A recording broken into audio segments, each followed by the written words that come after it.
Hey guys, Joel's back with another reasoning session where I challenge the status quo of the wisdom of the world and the church by diving deep into the ancient scriptures, uncovering concepts hidden through omission through translations, and applying practical meaning to us in our present situations. And today I'll be talking about how Source knows our ulterior motives. Come now and let us reason together. Come now, we can talk it over. But before I begin, I just gotta say, if you like these videos, give it a thumbs up and hit subscribe for more, because I'm always making videos like this, and the time to assimilate this message is now, before this new world really builds up its momentum and we're accelerated like never before. It's better to keep ahead of things than have to catch up later. But with that out of the way, I'm just gonna jump right into it. I'm gonna be covering the 139th Tehillah today, and it begins by saying, "O Yahweh, you have searched me and known me." Now this is talking about Source knowing our ulterior motives, like whatever intention we have for doing anything, Source knows you inside and out. And it's that state of inner being, that ulterior motive, that actually dictates whether we receive manifestations or not, and whether they unfold in our favor, or sometimes our visualization can even have an ironic twist to it. That itself is coming from our inner state of being. And this is what it's saying when he goes on to say, "You know my down-sitting and my uprising. You understand my thought afar off." So you know my thoughts even before I even begin to think them. "You compassed or measured my path and my lying down, and art acquainted with all my ways. For there is not a word in my tongue, but lo, O Yahweh, you know it altogether." Again, knowing what we say before we even say it, and why we're saying it to begin with. "You have beset me behind and before, and have laid hand upon me. Such knowledge is too wonderful for me. It is high. I cannot attain unto it." So we can't ever imagine the depth and magnitude and perfection and multi-leveled awareness that Source has of all things that are in every layer of this fractal reality. But he goes on to say, "Where shall I go from your spirit? Or where shall I flee from your presence? If I ascend up into heaven, you are there. If I make my bed in hell, behold, you are there. If I take the wings of the morning and dwell in the uttermost parts of the sea, even there shall your hand lead me, and your right hand shall hold me."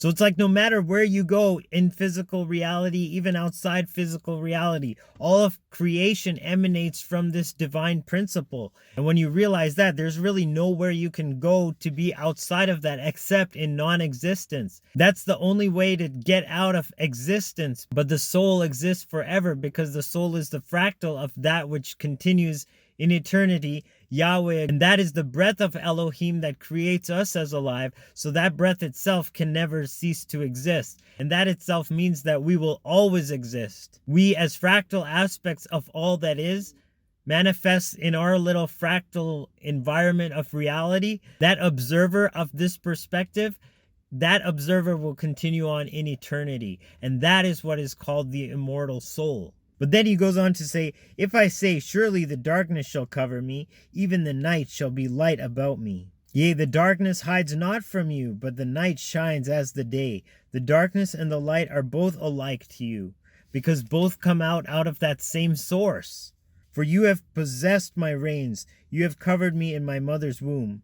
I will praise you, for I am fearfully and wonderfully made. Marvelous are your works, and that my soul knows right well." So right there we have something that, each of us can testify to, like our own lives, looking back at it and how it's orchestrated and just everything that we've learned to get us to the place that we are now. Like, that's uncomprehendable. Even the nature of our physical flesh suit, it's beyond comprehension. And that's what it means. Marvelous are your works. But he goes on to describe, "My substance was not hid from you when I was made in secret and curiously wrought in the lowest parts of the earth." This is an allusion to when Adam was formed in the earth. And that same blueprint is manifest in each of us as fractals of the idea that comprises the species of humanity. "Your eyes did see my substance, yet being unperfect, and in your book all my members were written, which in continuance were fashioned, when as yet there was none of them." So it's also here talking about the regenerative nature of the cellular organism. How precious also are your thoughts unto me, O Elohim. How great is the sum of them. Again, an allusion to just how your life was orchestrated since times past and ultimately even into the future. If I should count them, they are more in number than the sand. When I am awake, I am still with you. Surely you will slay the wicked, O Elohim. Depart from me, therefore, you bloody men, for they speak against you wickedly, and your enemies take your name in vain. And it's talking about these people that are defying divine judgment. And of course, they obviously have blood on their hands, but they don't care for divine justice. They don't care for that name, that authority of Yahweh. Do not I hate them, Yahweh, that hate you, and am not I grieved with those that rise up against you. I hate them with perfect hatred. I count them my enemies. Because you got to be on the right side of justice. You got to be on the right side of history. And to shun that kind of mentality and what it embodies in those kind of people is probably for your better good. You search me, O Elohim, and know my heart. Try me and know my thoughts, and see if there be any wicked way in me, and lead me in the way everlasting. So David knew what he was talking about when he said, search me and try me. Get all this stuff out of my innermost state of being that manifests tension, that manifests anything less than my best life yet. Because anything that's comparing and anything that's judgmental, you know, we see things and we try to manifest them, but a lot of times there's a very small inner ember that hasn't been put out yet, and it's manifesting because it's comparing our lives to someone else. That is a state of contrast. That is a state of want. And when you have that in you, you're just going to manifest more of that state of want. The same goes when we're trying to manifest something we're jealous of, or something that we really, really think we need. That's a state of lack. And when we manifest from that space, what the outcome is going to be something that never fully satisfies and actually creates some kind of tension that keeps us from that full manifestation. That's why we got to be honest when we're really dealing with addressing the concept that Elohim embodies in the term Yahweh, because that means his divine cycle closes, and it closes 100%. Just because something is hidden, that doesn't mean it's not manifest. And that's also what it means when it says all things hidden will be made manifest, because they're actually mirroring out into your physical experience of reality.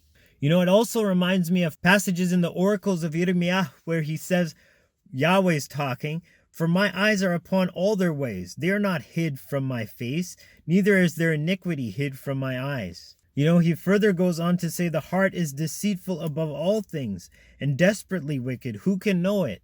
So it has this stuff in it. It has all this baggage. And even though we think we're manifesting something better, we better have that state of being corrected.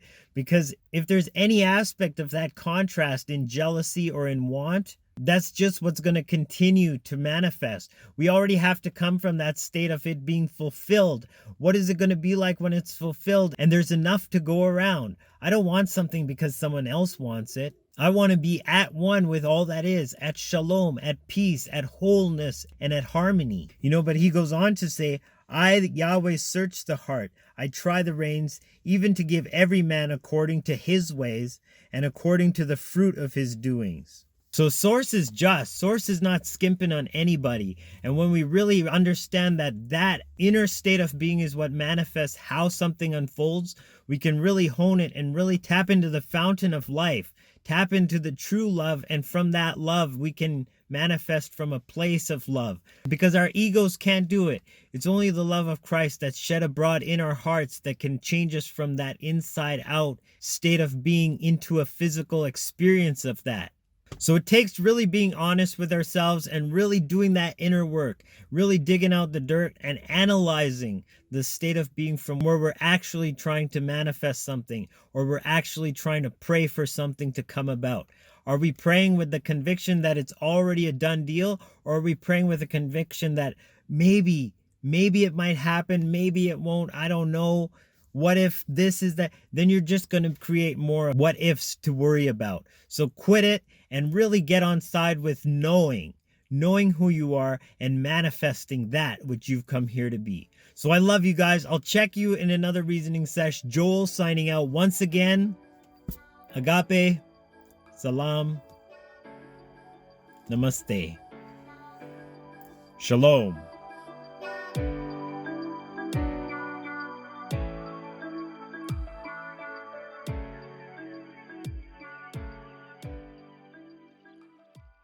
Before this new world gets a momentum, before this new world gets a lot of momentum,